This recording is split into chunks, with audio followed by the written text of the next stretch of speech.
Okay, Harish, you can start. Okay, formation of pyruvate producing ATP. अब ये 2 slides ही रह गई हैं इसके बाद फिर कैप साइकिल स्टार्ट करना है। The conversion of PEP to pyruvate is catalyzed by pyruvate kinase, the third irreversible reaction of glycolysis. अब जैसे ये बात की थी कि ऊपर हमने पढ़ ली है, 2 हमने और भी पढ़े हैं, फोस्फोफ्रक्टोकाइनेज और हेक्सोकाइनेज। हमने पहले 2 एंजाइम्स पढ़े हैं जो कि इरिवर्सिबल रिएक्शंस करवा रहे हैं। इसके बाद ये तीसरा एंजाइम पढ़ रहे हैं, पायरुवेट काइनेज, जो कि इरिवर्सिबल रिएक्शन करवा रहे हैं। ये तीनों इरिवर्सिबल रिएक्शन करवा रहे हैं और इसके साथ साथ तीनों जिनसे मेजर रेगुलेटरी एंजाइम्स भी हैं ग्लाइकोलाइसिस के। और यही जो उनसे हैं ये फॉस्फेनॉल पायरुवेट की पीईपी की जो उनसे कन्वर्जन करवा रहे हैं पायरुवेट में। The equilibrium of the pyruvate kinase reaction favours the formation of ATP. अब हमने ये पीछे वाली स्लाइड में बात पढ़ी थी कि पीईपी जो सा है इसके अंदर बहुत ज्यादा एनर्जी होती है।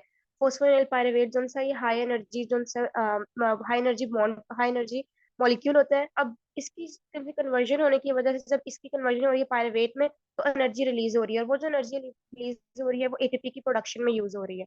This is another example of substrate level phosphorylation. ये एक और एग्जांपल है सबस्ट्रेट लेवल फॉस्फोराइलेशन की, कि जो हम सबस्ट्रेट को प्रोडक्ट में कन्वर्ट कर रहे हैं सबस्ट्रेट की वजह से, क्योंकि पीईपी जो से हमारे पास सबस्ट्रेट है, प्रोडक्ट हमारे पास है पायरुवेट, और एंजाइम हमारे पास है पायरुवेट काइनेज। अब पीईपी के अंदर जो एनर्जी थी उसकी वजह से एटीपी प्रोड्यूस हो रही है, इसलिए इसे कहते हैं सबस्ट्रेट लेवल फॉस्फोराइलेशन। हमें खुद से कोई एनर्जी वगैरह प्रोवाइड नहीं करनी पड़ी, अलग से जो सबस्ट्रेट है वही एनर्जी देने का काम कर रहा है। Next slide.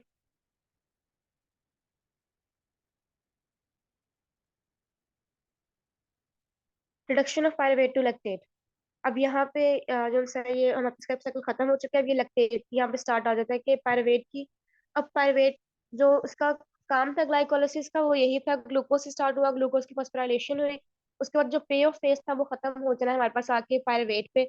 2 एटीपी हमने प्रेपरेटरी फेज में यूज किए, 2 एटीपी हमने पे ऑफ फेज में यूज किए, और 2 एटीपी जो है वो हमने पे ऑफ फेज में जनरेट भी किए, इसलिए नेट जो प्रोडक्शन हमारे पास एटीपी की है वो 2 एटीपी है। उसके बाद फिर पायरुवेट की फेट क्या है, यानी कि पायरुवेट हमने प्रोड्यूस तो कर लिया, पायरुवेट का क्या फंक्शन है, पायरुवेट आगे प्रोड्यूस हो रहा है वो किस लिए प्रोड्यूस हो रहा है, उसके बहुत सारे फंक्शन है। आगे फेट में पढ़ेंगे कि इसके 3-4 किस्म के प्रोडक्ट्स बने, 3-4 किस्म की चीजों के लिए इस्तेमाल हो रहा होता है।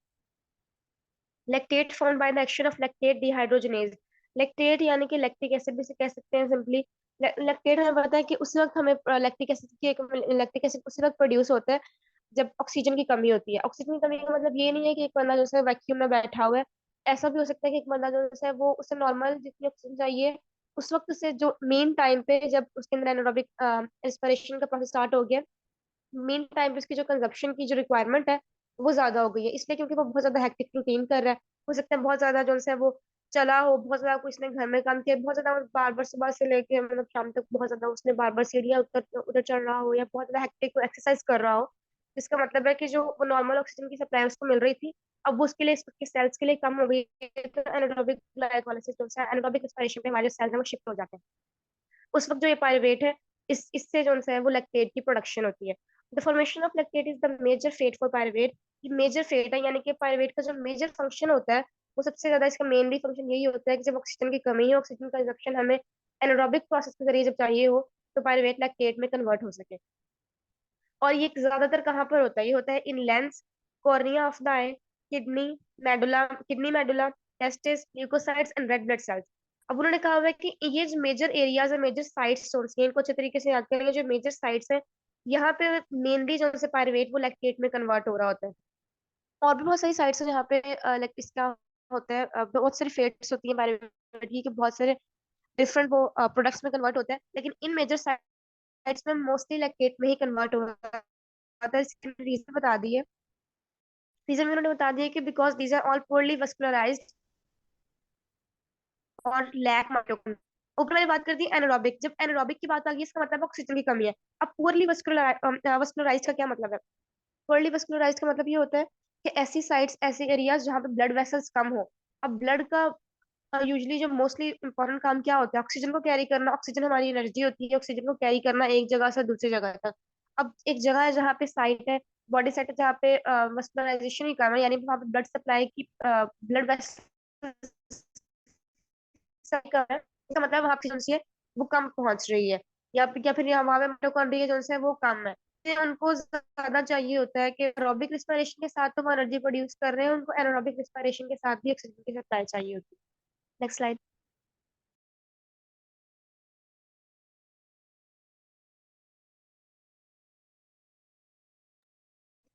अब यहाँ पे सिंपली जो इस डायग्राम के अंदर इसकी फेट्स बताइए पायरुवेट की, कि पायरुवेट के अंदर, अच्छा पायरुवेट के अंदर क्या क्या काम हो सकता, मतलब पायरुवेट किन किन प्रोडक्ट्स में चेंज हो सकता है। लैक्टेट एक हमने पढ़ लिया, उसकी साइड्स भी पढ़ ली है। फिर एक लिखा हुआ है एथेनॉल, ये लिखा हुआ है लेफ्ट साइड पे एथेनॉल लिखा हुआ है। फिर राइट हैंड साइड नीचे वाली साइड पे लिखा हुआ है एसिटाइल कोएंजाइम। अब एसिटाइल कोएंजाइम का हमें यही पता है कि एसिटाइल कोएंजाइम भी इसका मेजर, लैक्टेट इसका मेजर प्रोडक्ट तब है जब एनारोबिक कंडीशंस होंगी, और एसिटाइल कोएंजाइम इसका मेजर प्रोडक्ट तब है, acetyl coenzyme usually usually acetyl coenzyme इसका मेजर प्रोडक्ट होता है क्योंकि इससे आगे जाके एनर्जी की प्रोडक्शन, मजीद एनर्जी की प्रोडक्शन करवानी होती है, इसलिए रिड्यूसिंग जो से एजेंट्स होते हैं वो प्रोड्यूस करने होते हैं, और उस प्रोसेस को हम क्रेब्स साइकिल का नाम देते हैं या फिर टीसीए ट्राई कार्बोक्सिलिक एसिड का नाम देते हैं। और इसके चौथी फेट यानी कि इसका जो चौथा प्रोडक्ट है वो होता है ऑक्सैलो एसिड। इसको बस इस तरह आपने ये नेम्स वगैरह याद कर लेने कि ये इसके जो से चार प्रोडक्ट्स बन रहे हैं। Next line. इसके अंदर फिर वही वाली सिंपली उसी डायग्राम की बात की है कि लैक्टेट बन रहा है, एसिटाइल कोएंजाइम बन रहा है, ऑक्सैलोएसिड बन रहा है इससे, और एलेनिन प्रोड्यूस हो रहा है। Next line.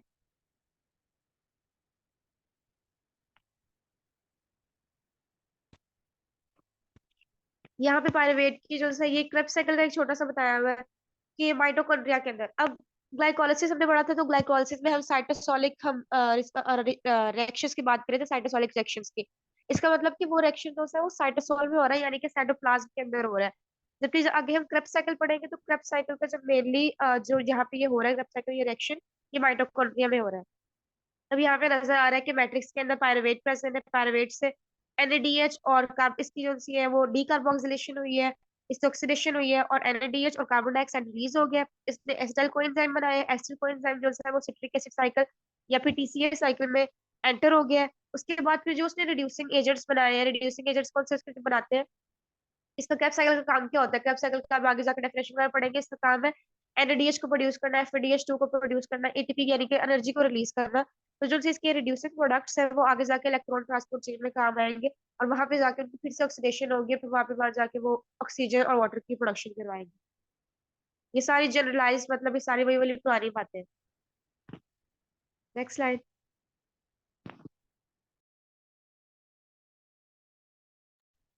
अब यहाँ पे हमारे पास स्टार्ट हो रही है टीसीए क्रैब साइकिल। ये इस टॉपिक, इस पीडीएफ का दूसरा और लास्ट टॉपिक है। इसकी लोकेशन क्या है, लोकेशन है माइटोकॉन्ड्रियल मैट्रिक्स। माइटोकॉन्ड्रिया के अंदर हो रहा है। अच्छा माइटोकॉन्ड्रियल मैट्रिक्स ये यहाँ पे स्पेशली ऐसा नहीं लिखना कि आपसे जब पूछा जाए कि क्रेब्स साइकिल की लोकेशन क्या है तो आप कहते हैं माइटोकॉन्ड्रिया। माइटोकॉन्ड्रिया और माइटोकॉन्ड्रियल मैट्रिक्स में फर्क है। इसके हमें पता है कि डबल मेम्ब्रेन स्ट्रक्चर है, इनर मेम्ब्रेन है, आउटर मेम्ब्रेन। आगे तक पढ़ेंगे भी कुछ स्ट्रक्चर इसके इनर मेम्ब्रेन में प्रेजेंट है, कुछ आउटर में, मतलब आउटर मेम्ब्रेन में तो नहीं, लेकिन ये कि जब असल में पायरुवेट की ब्रेकडाउन होगी पहले, फिर पायरुवेट की ब्रेकडाउन के साथ जो प्रोडक्ट बनेगा वो टीसीए साइकिल में एंटर होगा। पायरुवेट जो है वो टीसीए साइकिल का हिस्सा नहीं है, उसकी ब्रेकडाउन हो रही है माइटोकॉन्ड्रिया के अंदर। उसके बाद जो प्रोडक्ट बनेगा वो माइटोकॉन्ड्रियल मैट्रिक्स में एंटर होगा, जिसे हम एसिटाइल कोएंजाइम कहते हैं। इसलिए यहाँ पे मैट्रिक्स का वर्ड लिखना जरूरी है। इसका मेन गोल क्या है, यानी कि टीसीए क्लब साइकिल हो क्यों रही होती है। To break down pyruvate, pyruvic acid की ब्रेकडाउन करवानी है into carbon dioxide and acetyl coenzyme and release more energy. इसका काम क्या होता है, पायरुवेट की ब्रेकडाउन करवाना। पायरुवेट की जो हमारे पास इसका ग्लाइकोलाइसिस का मेन प्रोडक्ट है वो पायरुवेट है। आगे पायरुवेट का काम भी है कि पायरुवेट की ब्रेकडाउन होगी, पायरुवेट की ब्रेकडाउन होने के साथ हमें पता है इसमें कैटाबॉलिक रिएक्शन में पढ़ाया हुआ है कि कैटाबॉलिक रिएक्शन में जब ब्रेकडाउन होती है किसी लार्जर मॉलिक्यूल की, और वो सब डिवाइड हो जाता है स्मॉलर मॉलिक्यूल्स में, तो एनर्जी रिलीज होती है। एक्सोजोनिक प्रोसेस होता है, यानी कि एनर्जी की रिलीज हो रही होती है, एनर्जी हमें मिल रही होती है in the form of ATP. तो इसके अंदर भी ऐसे ही हो रहा है, पायरुवेट एक बड़ा मॉलिक्यूल है, उसकी रिलीज वो उसकी ब्रेकडाउन हो रही है, ब्रेकडाउन होने से कार्बन डाइऑक्साइड रिलीज हो रहा है और एसिटाइल कोएंजाइम प्रोडक्ट रिलीज हो रहा है, और इन दोनों की ब्रेकडाउन होने की वजह से मॉलिक्यूल टूटने की वजह से हमें एनर्जी मिल रही है in the form of ATP. अभी ये जो एसिटाइल कोएंजाइम है ये आगे जाके फर्दर जो बेसिकली एसिटाइल कोएंजाइम है ये ही आगे जाके टीसीए साइकिल को कंटिन्यू करेगा। अब प्रोसेस क्या है इसका, each pyruvate lose one carbon. अब पायरुवेट हमें पता है कि पायरुवेट के अंदर कितने कार्बन होते हैं, तीन कार्बन होते हैं पायरुवेट के अंदर। नहीं, पायरुवेट के अंदर तीन कार्बन नहीं होते, पायरुवेट के अंदर दो कार्बन होते हैं। Loses one carbon and makes a two carbon molecule called as acetyl coenzyme. अब ग्लाइकोलाइसिस में हमारे पास जो प्रोडक्ट आए थे, हमारे पास 2 पायरुवेट आ रहे थे हमारे पास। इसका मतलब हमारे पास 4 कार्बन प्रेजेंट है। और दोनों पायरुवेट ने एक एक जो सा अपना नहीं, कार्बन है उसने अपना एक एक sorry two carbon donate interrupt. किया, और दोनों ने मिलकर एक जी। 2 कार्बन मॉलिक्यूल प्रोड्यूस कर दिया, जिसे एसिटाइल कोएंजाइम कहते हैं। उसके बाद जो कार्बन डाइऑक्साइड जो पायरुवेट के बच्चे होंगे, कुछ एक जो सा उसने डोनेट कर दिया एसिटाइल कोएंजाइम बनाने के लिए, और जो बाकी बचा होगा, the carbon joins with the oxygen aerobic that breathe in to create the carbon dioxide we exhale. जो हम इनहेलेशन के जरिए ऑक्सीजन को अपने अंदर लेकर आ रहे होते हैं, यानी कि जो हम ब्रीद इन करते हैं, हम सांस लेते हैं, ऑक्सीजन को हम अंदर लेकर आते हैं, वो ऑक्सीजन इस कार्बन के साथ, पायरुवेट के कार्बन के साथ जो से बाइंड करेगी और कार्बन डाइऑक्साइड बना देगी, और ये वो वाली कार्बन डाइऑक्साइड है जो हम एक्सहेलेशन या फिर एक्सपायरेशन के प्रोसेस के जरिए हम खारिज कर रहे होते हैं, यानी कि बाहर निकाल रहे होते हैं। The acetyl अच्छा अरेश, coenzyme इसके can अंदर then ना diffuse into the आप matrix of the mitochondria। ये वही वाली बात आ गई कि उसके बाद फिर जो प्रोडक्ट है एसिटाइल कोएंजाइम, ये मैट्रिक्स में एंटर होगा। ये जो प्रोसेस था ये माइटोकॉन्ड्रिया के अंदर हो रहा था। उसके बाद जो एसिटाइल कोएंजाइम है ये मैट्रिक्स में प्रेजेंट, ये माइटोकॉन्ड्रिया की मैट्रिक्स में एंटर हो जाएगा और फर्दर जाके इसको क्रेब्स साइकिल को पूरा करेगा। Okay, Harish, pyruvate I three was carbon saying कि कंपाउंड ही है। हाँ सही है। यही मैं कह रहा जी था, बेसिकली ग्लूकोज जो होता है वो 6 कार्बन कंपाउंड होता है। तो वो जब टूट जाते हैं 2 पायरुवेट बनते हैं, तो दोनों पायरुवेट जो है वो 3 3 कार्बन के होते हैं। फिर मतलब एक पायरुवेट जो है आगे फिर एक कार्बन मजीद अपना गिव अप कर देता है, जिसकी वजह से वो बन जाता है acetyl co A.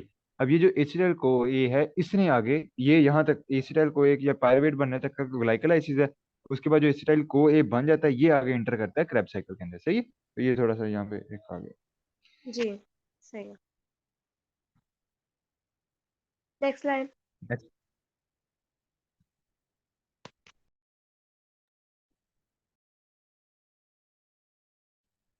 Importance of Krebs cycle की इंपॉर्टेंस क्या है? द ट्राइकार्बोक्सिलिक एसिड साइकिल, अब इसके नाम सारे याद रखने हैं। वहाँ पे टीसीएस साइकिल भी आ सकता है, सिट्रिक एसिड साइकिल भी आ सकता है, क्रेब्स साइकिल भी आ सकता है, सब कुछ एक ही है। द ट्राइकार्बोक्सिलिक एसिड साइकिल या फिर TCS cycle, also called as Krebs cycle और the citric acid cycle, plays several roles in metabolism. Metabolism में इसकी जो है, मेटाबॉलिज्म क्या है चीज है हमारे पास, वही केमिकल रिएक्शन जो डिफरेंट एंजाइम्स के जरिए प्रोडक्ट सब्सिक्वेंट जो चेन रिएक्शंस होते हैं उनसे एक प्रोडक्ट जो है वो एक सबस्ट्रेट जो है वो प्रोडक्ट में कन्वर्ट हो रहा है, फिर वो जो प्रोडक्ट होता है वो किसी और रिएक्शन के लिए सबस्ट्रेट बन जाता है। ये जो चेन ऑफ रिएक्शन है इसे मेटाबॉलिज्म कहते हैं। उसके बाद the TCA cycle is the final common pathway for the oxidation of carbohydrate, lipid and protein, because glucose, fatty acid and most amino acids are metabolised acetyl coenzyme और intermediates of the cycle. अब यहाँ पे बात की है कि ये final common pathway है, यानी कि हम कार्बोहाइड्रेट की मेटाबॉलिज्म करवाएं, लिपिड की मेटाबॉलिज्म हो रही हो या प्रोटीन की मेटाबॉलिज्म हो रही हो, सबकी जो उनसे हमारे बिल्डिंग ब्लॉक्स हैं, ग्लूकोज, फैटी एसिड्स और अमीनो एसिड, सबकी बिल्डिंग ब्लॉक्स का जो लास्ट प्रोडक्ट है वो ये ही बनता है, एसिटाइल कोएंजाइम ही होता है। जैसे कार्बोहाइड्रेट उसके पड़े थी, कार्बोहाइड्रेट की मेटाबॉलिज्म के बाद पायरुवेट बन रहा था, पायरुवेट के बाद एसिटाइल कोएंजाइम बना।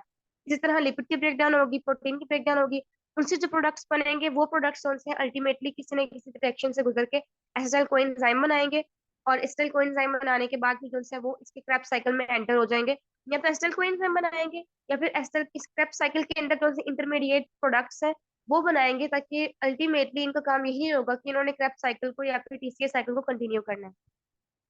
This oxidation provides energy for the production of majority of ATP in most animals and including humans।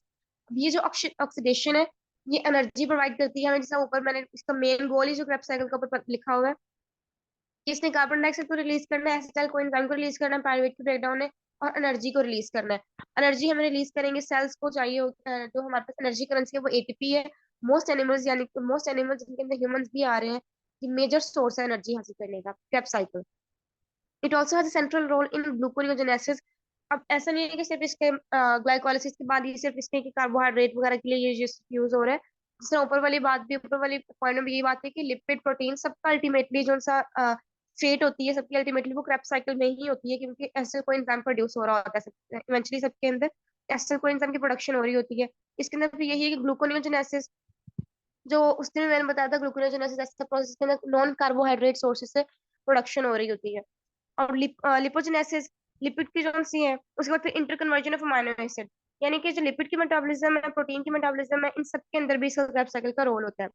The cycle occurs totally in the mitochondria and is therefore in close proximity to the directions of electron transport, which oxidize the reduced enzymes produced by the cycle। अब इस cycle का mitochondria में होने का भी reason है। Mitochondria में cycle होने का रीजन ये है कि माइटोकॉन्ड्रिया के अंदर एक और इसके बाद क्रेब्स साइकिल के बाद एक प्रोसेस हो रहा होता है ईटीसी, इलेक्ट्रॉन ट्रांसपोर्ट का ethylene electron transport respiratory chain का जिसे हम कहते हैं। उसके अंदर हमें पता है कि बेस हमारे पास ऑक्सीजन और वाटर की प्रोडक्शन हो रही होती है।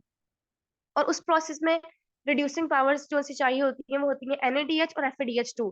अब रिड्यूसिंग पावर NADH और FADH2 अगर उस रिस्पिरेटरी चेंज को चाहिए तो प्रोड्यूस भी कहीं से हो रही है। इसलिए वो प्रोड्यूस करने के लिए क्रैप साइकिल जो सी है वो क्रैप साइकिल का प्रोसेस होता है जहाँ से कि जो सी रिड्यूसिंग पावर्स वो जनरेट होती है। और इसलिए ये प्रोसेस माइटोकॉन्ड्रिया में ही हो रहा होता है ताकि दोनों जो सी है चीजें रिएक्शन साइड बाय साइड ही हो, यानी कि एक साथ ही हो। जैसे ऊपर वाले जो जनरलाइज्ड एक डायग्राम था माइटोकॉन्ड्रिया की, उसके अंदर यही था कि जो प्रोडक्ट्स क्रैप साइकिल से होकर निकलेंगे वो फौरन ETC में जो से है यानी कि इलेक्ट्रॉन ट्रांसपोर्ट चेन में रिस्पिरेटरी चेन में एंटर हो जाएंगे और वहां जाके फर्दर वो रिएक्शन प्रोसीड करेंगे। Next slide.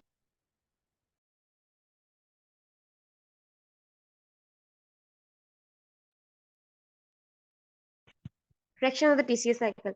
In the TCA cycle oxalo acetate, अच्छा ये मैं पहले ही बता दूं इसके अंदर, क्योंकि जितने मैं भी स्लाइड्स वगैरह पढ़ी है इसके अंदर कोई ऐसी चीज नहीं है कि बहुत ज्यादा कॉन्सेप्ट करने पड़े इसके अंदर आपको। ये जो क्रेब साइकिल है ग्लाइकोलाइसिस तो फिर भी है कॉन्सेप्ट है, आपको फिर भी वो एक दफा एक साइकिल मेन साइकिल याद कर लो, बाकी पॉइंट जैसे आपको जिस तरह समझाती है वैसे पढ़ लो, आप कॉन्सेप्ट लिख सकते हो।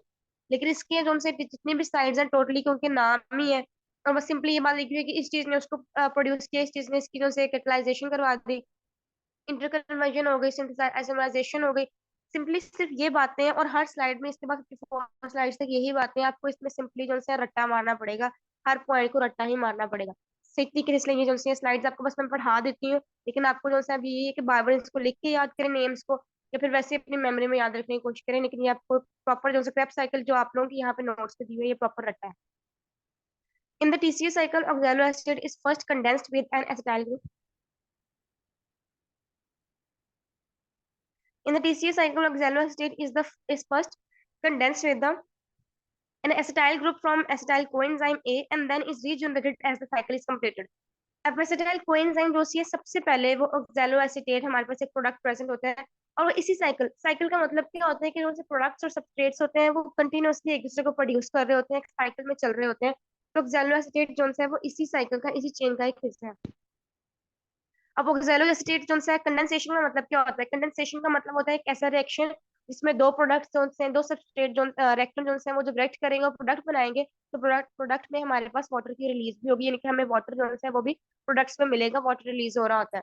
वाटर एक्सट्रैक्टिंग रिएक्शन भी इसे कह सकते हैं या फिर डिहाइड्रेशन रिएक्शन भी इसे कह सकते हैं। Oxaloacetate is first condensed with an acetyl group from acetyl coenzyme. Acetyl coenzyme A के अंदर जो एसिटाइल ग्रुप प्रेजेंट है, जो कि वो कार्बन वाला ग्रुप प्रेजेंट है, उसके साथ ऑक्सैलो एसिटेट रिएक्शन करेगा, कंडेंसेशन होगी यानी कि वाटर रिलीज होगा। और यही जो सा और ये उसके बाद फिर जो प्रोडक्ट होगा वो आगे साइकिल में जो है वो आगे जाएगा और ये जो है and then is regenerated as the cycle is completed. और ये ऑक्सैलो एसिड की बात की है कि ऑक्सैलो एसिड जो है साइकिल एक दफा कंप्लीट होगी, ऑक्सैलो एसिड जो है दोबारा से प्रोड्यूस हो जाएगा, ऑक्सैलो एसिड फिर आगे जाकर किसी ऑक्सैलो एसिटाइल को एंजाइम के साथ रिएक्शन करेगा और ये साइकिल जो है कंटिन्यूअसली ऐसे चलती रहेगी। The entry of one acetyl coenzyme into one round of TCA cycle does not lead to the next production or consumption of intermediate। अच्छा सैम भाई, ये जो दो पॉइंट्स हैं ये जरा आप समझा रहे हैं तो मुझे इसकी खुद भी समझ नहीं आई थी।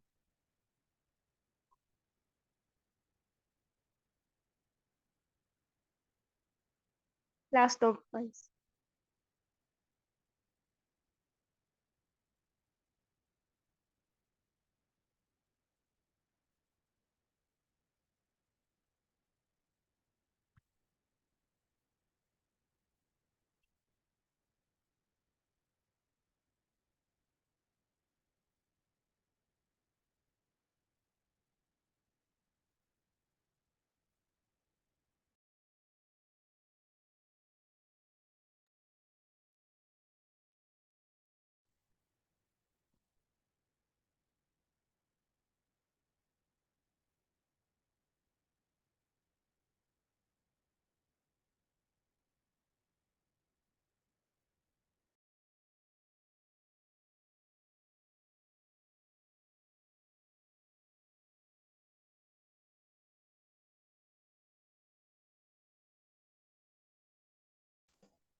ओके, सो मुझे मैं बगैर माइक बंद करिए बोल ही जा रहा हूँ।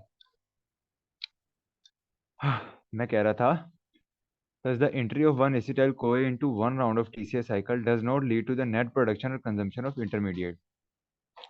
कि अगर एसिटाइल ए को ए जो इंटर करता है उसकी वजह से आप ये नहीं कहते कि फाइनली जो है वो नेट प्रोडक्शन के उसके अंदर इंटरमीडिएट्स बेसिकली क्या है, पहले तो वो समझिए। जैसे वो कह रहे हैं ना ऑक्सैलो एसीटेट तो ऑक्सैलो एसीटेट जो है वो ये एक ये है, यहाँ से स्टार्ट हुआ, इसके साथ क्या मिला, एसिटाइल, ये दोनों मैच करते हैं और देन ये सिट्रेट बनता है और ये पूरा साइकिल चलता है और एट द एंड दोबारा क्या बन गया, ऑक्सैलो एसीटेट पैदा हो गया। ठीक है, तो ये क्या मतलब था कि जो इंटरमीडिएट थे जो ड्यूरिंग इट, अगर हम तो एक साइकिल को देखते सिंगल साइकिल, तो उसमें तो ये एंड पे हमारे दोबारा मिल गया, तो इसका फिर क्या काम था, ये तो एक्सेस होना था। तो इसका मतलब है कि जब नेक्स्ट एसिटाइल को ए आएगा तो ये उसके साथ फिर से बाइंड कर जाएगा, सही है।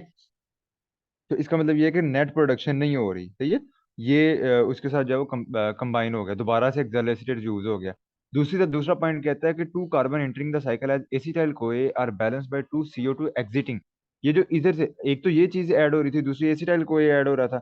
अब ये जो एसिटाइल कोए ए है, इसके होते हैं दो कार्बन, तो ये यहाँ से चलता चलता चलता ये CO2 यहाँ से क्या हो गई, रिलीज हो गई। ठीक है, तो ये CO2 भी निकल गई, ऑक्सैलो एसीटेट रीजनरेट हो गया, तो at the end you have nothing. कोई ऐसा नहीं है कि आपके पास कोई चीज जो है वो एक्स्ट्रा बन रही है या पड़ी पड़ी रहेगी। ऑक्सैलो एसीटेट बन गया, वो रीयूज हो जाएगा नेक्स्ट साइकिल के लिए, और जो एसिटाइल को ए था ये कन्वर्ट हो जाएगा CO2 में, और CO2 through red blood cells ही वापस आएगी लंग्स में, और लंग्स से आपकी बॉडी से एक्सेल आउट हो जाती है। ठीक है, जो आप एक्सेल कर देते हो बॉडी से during the production, during this cycle. जो पीछे आप ग्लाइकोलाइसिस देखिए वहाँ ऑक्सीजन इस्तेमाल हुई थी और CO2 यहाँ से प्रोड्यूस हुई, इसी वजह से आपको ऑक्सीजन चाहिए होती है और CO2 निकल जाती है। दो कार्बन थे, एक CO2 ये निकल गई, एक CO2 ये नीचे करके निकली है, सॉरी एक मिनट, एक CO2 यहाँ से एक्सक्रीट आउट हो जाएगी, तो ये दोनों आपकी बॉडी से एक्सक्रीट आउट हो जाएंगी। तो overall there is a balance, oxaloacetate regenerated, और जो कार्बन यहाँ से इंटर किए थे, वो दो कार्बन इंटर किए थे, वो एक CO2 ये निकल गया, एक CO2 ये निकल गया।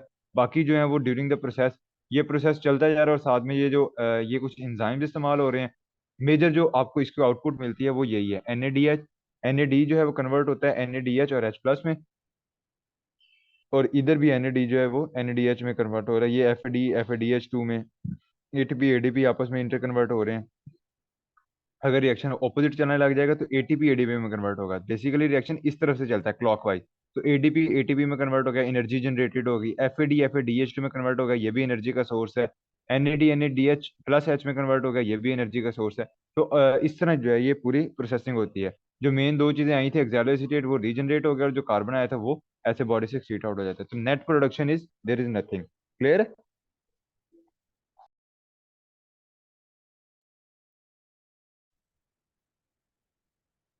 जी ठीक है।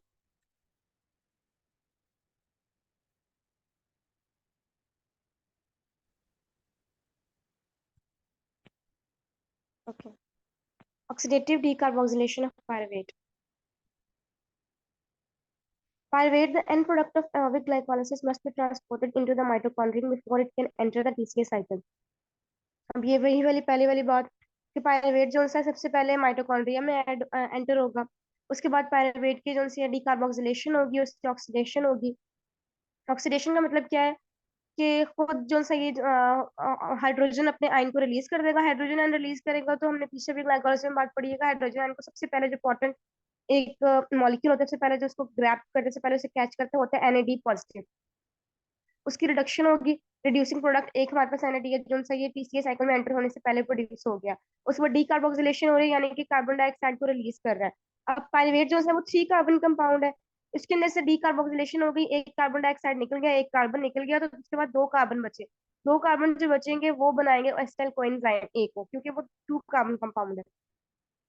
This is accomplished by a specific pyruvate transporter that helps pyruvate cross the intermitochondrial membrane. अब एक स्पेसिफिक ऐसे नहीं है कि उनके माइटोकॉन्ड्रिया हमारे पास कौन सा है, वो membrane double membrane bound organelle है, तो इसलिए उसके अंदर स्पेशल, उसके मेम्ब्रेन के अंदर एक स्पेशल ट्रांसपोर्टर प्रेजेंट होता है, जैसे कैरियर प्रोटीन्स वगैरह पड़े हुए हैं। बहुत हम फैसिलिटेटेड ट्रांसपोर्ट वगैरह जैसे डिफ्यूजन और फैसिलिटेटेड डिफ्यूजन में हम वगैरह पढ़ा हुआ है सारा कुछ। इस तरह ये ट्रांसपोर्टर एक स्पेसिफिक पायरुवेट ट्रांसपोर्टर है जो कि माइटोकॉन्ड्रिया की मेम्ब्रेन के अंदर प्रेजेंट होता है, और वो पायरुवेट की ट्रांसपोर्ट करवा रहा होता है साइटोप्लाज्म से या फिर साइटोसोल से माइटोकॉन्ड्रिया के अंदर। Once in the matrix, pyruvate is converted to acetyl coenzyme ester coenzyme के अंदर कन्वर्ट हो जाता है by the pyruvate dehydrogenase complex. Pyruvate dehydrogenase complex जो था ये एक एक एंजाइम नहीं है, एक एंजाइम नहीं है, ये कॉम्प्लेक्स है। इसके अंदर तीन एंजाइम इसके अंदर प्रेजेंट होते हैं। और ये जो सा है ये इसकी प्रोडक्शन करवा रहा था एस्टर कोएंजाइम की, which is a multi enzyme complex. Multi enzyme यानी कि इसके अंदर एक से ज्यादा एंजाइम्स प्रेजेंट होते हैं इस कॉम्प्लेक्स के अंदर। The pyruvate dehydrogenase complex is not part of PCA cycle but is a major source of acetyl coenzyme. अब जो पीसीए साइकिल जो बेसिकली स्टार्ट हो रही है वो एसिटल कोएंजाइम की वजह से स्टार्ट हो रही है। तो अब ऑब्वियसली पायरुवेट जो है वो एसिटल कोएंजाइम में कन्वर्ट हो रहा है। उसके दरमियान में एक जो सा एंजाइम उसकी कन्वर्जन को एड करवा रहा है, यानी कन्वर्जन करवा रहा है पायरुवेट डिहाइड्रोजनेज। तो हम पायरुवेट डिहाइड्रोजनेज को ये नहीं कह सकते वो क्रेब्स साइकिल का पार्ट है, लेकिन वो मेजर सोर्स है क्रेब्स साइकिल, वो एसिटल कोएंजाइम का, जो कि क्रेब्स साइकिल को इनिशिएट करवा रही है। इसलिए उसका पार्ट बहुत ज्यादा है क्रेब साइकिल में, लेकिन क्रेब साइकिल का पार्ट नहीं है। पार्ट बहुत ज्यादा है मतलब ये कि उसका रोल बहुत ज्यादा क्रेब साइकिल में जो प्ले कर रहा है। लेकिन पायरुवेट डिहाइड्रोजनेज कॉम्प्लेक्स जो है वो खुद जो है जाते खुद वो क्रेब साइकिल पार्ट नहीं है। Which is the substrate for the cycle. Acetyl coenzyme substrate है साइकिल के लिए, इसके बाद ही जो है सारा रिएक्शन जो है वो कंटिन्यू होगा। Next slide.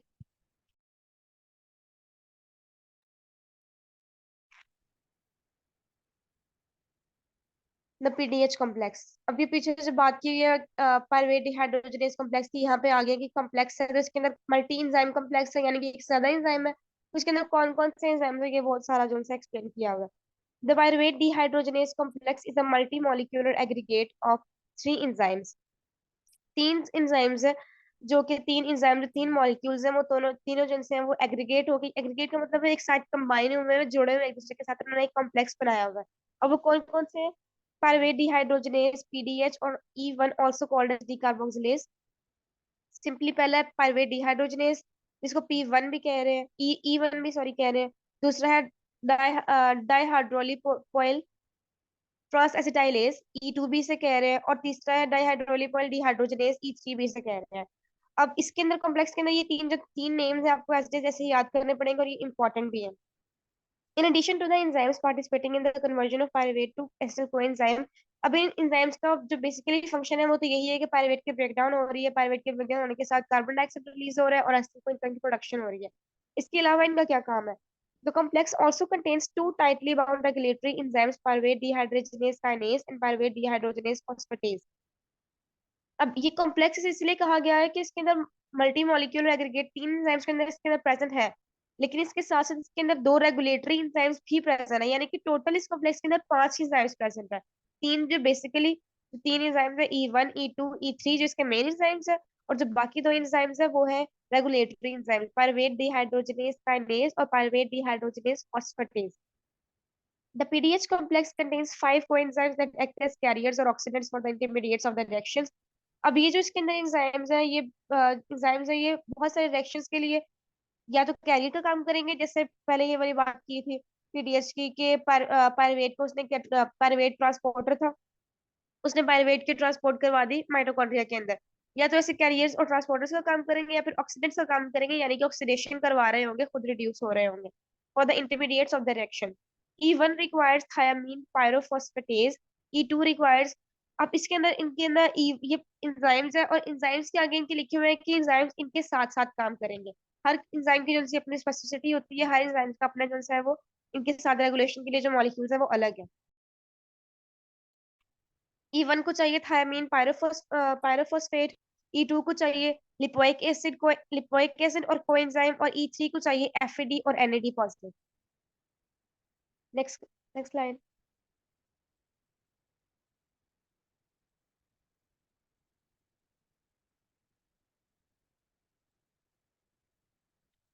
ये डायग्राम में सिंपली जो है वो ही बताए हुए हैं। कॉम्प्लेक्सेस जो है कॉम्प्लेक्सेस की पिक्चर बनी हुई, डायग्राम बनी हुई है कॉम्प्लेक्सेस की। Regulation of the PDH complex. अब ये पीडीएच कॉम्प्लेक्स की रेगुलेशन कैसे हो रही है? Covalent modification by the two regulatory enzymes that are part of the complex alternately activate and inactivate the E1. अब कोवलेंट मॉडिफिकेशन का क्या यानी कि इसके अंदर जो कोवलेंट बॉन्डिंग होती है दो रेगुलेटरी एंजाइम जो पीछे पढ़ के आए हैं, पीछे जो पहले तो थे इसे E1 E2 E3 main enzymes है, उसके बाद जो उसके दो एंजाइम्स है फर्दर जो को एंजाइम्स के अंदर प्रेजेंट है वो है रेगुलेटरी एंजाइम्स। अब उन दो रेगुलेटरी एंजाइम्स का क्या काम है? उन्होंने जो बाकी के तीन एंजाइम्स है उनको उन्होंने रेगुलेट करना होता है। अब रेगुलेट कैसे करेंगे, उनके अंदर जो कोवलेंट बॉन्डिंग प्रेजेंट है इन दो एंजाइम्स के अंदर, रेगुलेटरी एंजाइम्स के अंदर, उनके अंदर मॉडिफिकेशन आएगी कोवलेंट बॉन्डिंग से, वो इसके अंदर सिंपली उनसे अपने मॉडिफिकेशन के बाद, मॉडिफिकेशन होता है मतलब ऑल्टरनेशन हो रही होती है, तब्दीलियां आ रही होती हैं, चेंजिंग्स पैदा पैदा हो रही होती हैं। यहाँ पर डिटेल नहीं है कि क्या मॉडिफिकेशन हो रही है, बस यही याद करना है कि रेगुलेटरी एंजाइम्स जो उसके उनके अंदर मॉडिफिकेशन आती है, और वो जो मॉडिफिकेशन है या तो वो एक्टिवेट करवा देगी E1 को या फिर इनएक्टिवेट करवा देगी। सिंपली मतलब ये है कि जो दो रेगुलेटरी एंजाइम प्रेजेंट है वो E1 की एक्टिवेशन करवा रहे हैं या फिर इनएक्टिवेशन करवा रहे हैं, कि कब E1 ने काम करना है और कब E1 ने अपना काम रोक देना है। The cyclic AMP independent PDH kinase phosphorylates and thereby inhibits E1. The cyclic AMP independent PDH kinase phosphorylates and thereby inhibits E1, whereas PDH phosphatase dephosphorylates activates E1. यहाँ पे वही वाली बात की इसके अंदर जोन से पहले वाले कुछ एंजाइम्स जोन से कुछ को एंजाइम्स E1 की जोन से इनहिबिशन करवा रहे हैं, और कुछ जोन से E1 की एक्टिवेशन करवा रहे हैं, यानी कि इनके रेगुलेशन में काम आ रहे हैं। तीन हमारे पास जो मेन एंजाइम्स है उनका सारा काम है, जो दो रेगुलेटरी एंजाइम्स है वो तीन एंजाइम्स की रेगुलेशन में, उनकी एक्टिवेशन और इनहिबिशन में रोल प्ले कर रहे हैं। Pyruvate is a potent inhibitor of PDH kinase. अब जो पीडीएच काइनेज हमारे अंदर प्रेजेंट है, पायरुवेट उसका इनहिबिटर है, यानी कि पायरुवेट पायरुवेट की जब एक्युमुलेशन हो जाएगी तो पीडीएच काइनेज जो है वो काम करना खत्म कर देगा। Although covalent regulation by the kinase and phosphatase is main, covalent regulation by kinase and phosphatase is main, the complex is also subject to product NADH acetyl coenzyme A inhibition. Okay, एक बार फिर से पढ़ लेते हैं इस line को। Although covalent regulation by the kinase and phosphatase is main,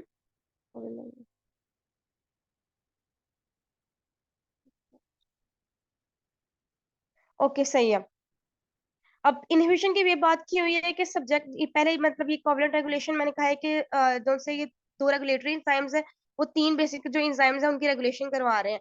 अब उन्होंने कैसे उनकी रेगुलेशन के साथ साथ इन दो रेगुलेटरी एंजाइम्स का रेगुलेटरी एंजाइम्स उनके इसलिए काम नाम रखा हुआ है क्योंकि ये रेगुलेशन करवा रहे हैं या तो इनहिबिशन करवा रहे हैं या एक्टिवेशन करवा रहे हैं। इसके साथ साथ इनका ये काम भी है कि जो प्रोडक्ट्स बन रहे हैं एनएडीएच और एसिटाइल कोएंजाइम उनकी इनहिबिशन भी करवा रहे होते हैं ये।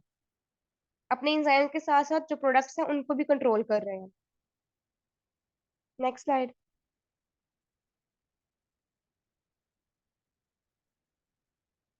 ये सारे जो नाम वगैरह हैं, ये बहुत कंफ्यूजिंग वगैरह है, तो अगर आप लोग यहाँ पे कोई क्वेश्चन वगैरह पूछना चाहते हो तो पूछ लिया करो या फिर बता दिया करो कि इस चीज को रिपीट कर दे। ऐसा नहीं है कि अच्छा आप लोग यहाँ पे मतलब इसके इसमें बैठे रहो कि ये वी तो हैव समझ लेस ही नहीं देन रही वन कि मिनट पापी को क्या बोलना है। Less than one minute. अच्छा, इसके अंदर जो है वो पीडीएच काइनेज जो है वो एक एंजाइम है और पीडीएच फॉस्फेटेज दूसरा एंजाइम है, ठीक है। जो पीडीएच काइनेज है वो साइक्लिक एएमपी एडेनोसिन मोनोफॉस्फेट पे डिपेंड नहीं करता, ठीक है। तो वो जो है ये सारा काम करता है। अच्छा, इसको हम नेक्स्ट मीटिंग में करते हैं, लेस देन वन मिनट है, तो नया लिंक शेयर करते हैं। तो फिर मैं इसको एक्सप्लेन कर देता हूँ इस स्लाइड को।